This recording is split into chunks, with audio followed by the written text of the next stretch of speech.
ঘরে বসে যদি রেস্টুরেন্টের টেস্ট পাওয়া যায় তাহলে কষ্ট করে রেস্টুরেন্টে যাওয়ার আর কোনো প্রয়োজন নেই।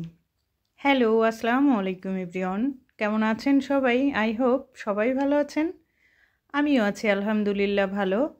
নতুন দিনের নতুন আরও একটা ব্লগ ভিডিওতে যশোরের মেয়ে হেনা চ্যানেল থেকে আমি হেনা আপনাদেরকে ওয়েলকাম করছি। কাছে কিংবা দূরে যে যেখান থেকে বসে এই মুহূর্তে আমার ভিডিওটা ক্লিক করেছেন, আমি আশা করব আপনারা সবাই ভালো আছেন, সুস্থ আছেন।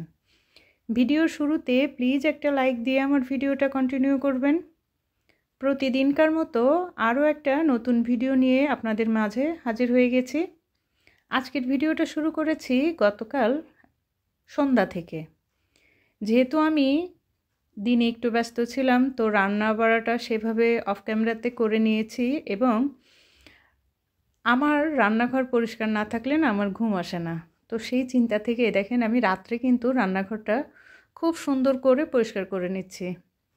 একদম গ্যাসটা সুন্দর করে মুছে আশেপাশে সব কিছু একদম ক্লিন করে তারপরে ঘুমাবো, তা না হলে আমার ঘুম আসবে না। যাই হোক, আস্তে ধীরে আমার যে ছোট্ট ক্যাবিনেটের নিচে সব কিছু সুন্দর করে কিন্তু আমি পরিষ্কার করে নিয়েছি। তেল চেটচিটে থাকলে না ভালোই লাগে না, মাথার ভিতরে সারাক্ষণ ঘুরঘুর করবে, আর সকালে ঘুম থেকে উঠে যখন রান্নাঘরে আসবো মেজাজটাই খারাপ থাকবে। কার কার এরকম হয় কমেন্টস করে বলবেন তো। একে একে আমি সব কিছু কিন্তু সুন্দর করে পরিষ্কার করে নিয়েছি, আর এই যে একদম সকালে চলে এসেছি। সবাইকে শুভ সকাল। আমার গোলাপ গাছের সব গোলাপগুলো কিন্তু আমি কেটে নিয়েছি, একদম ফাঁকা করে ফেলেছি গাছটা। আজকে ফুলগুলো কিন্তু একদম শেষ, তো কিছু ফুল আমি সুন্দর করে পানিতে দিয়ে রেখেছি, আর কিছু ফুল আমার ছোট্ট এই কিউট জারটাতে দিয়ে দিব, আমি ওভেনের উপরে রেখে দিব। সবচেয়ে মজার বিষয়, শুরুতে যে কথাটা বললাম, আজকে আমি রান্না করব লোট্টা শুটকি। শুটকি পছন্দ করে না অনেক মানুষ আছে, তবে রেস্টুরেন্টে আমরা যখন যাই তখন কিন্তু যাই খাই না সেও একটু টেস্ট করে দেখে। তো আমি আজকে যেভাবে শুটকিটা রান্না করব, এইভাবে যদি আপনারা রান্না করেন, যে কখনো শুটকি খায়নি সেও কিন্তু একদম চেটেপুটে শুটকিটা খেয়ে নেবে। আমি প্রথমে শুটকিগুলোকে সুন্দর করে পরিষ্কার করে কেটে নিয়েছি, তারপরে গরম পানি দিয়ে কিন্তু অনেকক্ষণ ভিজিয়ে রেখেছিলাম।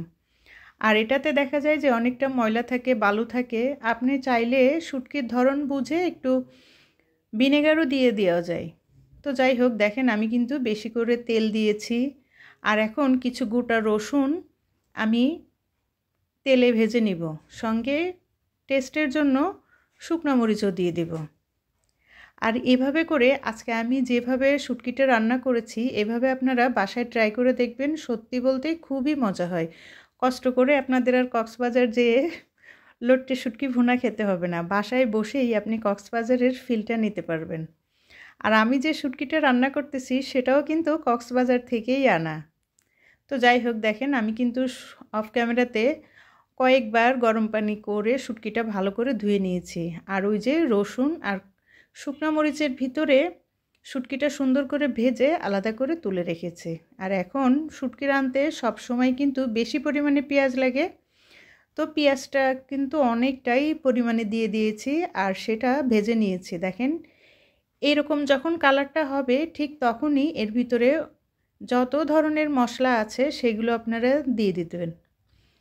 শুটকিতে কিন্তু বাটা মশলা অতটার প্রয়োজন হয় না, আর আমি যে শুটকিটা রান্না করব আমি কোনো জিরা বাটা ব্যবহার করব না, গুঁড়িটাও ব্যবহার করব না, কারণ এর ফ্লেভারটাতে না শুটকির ফ্লেভারটা পাওয়া যাবে না।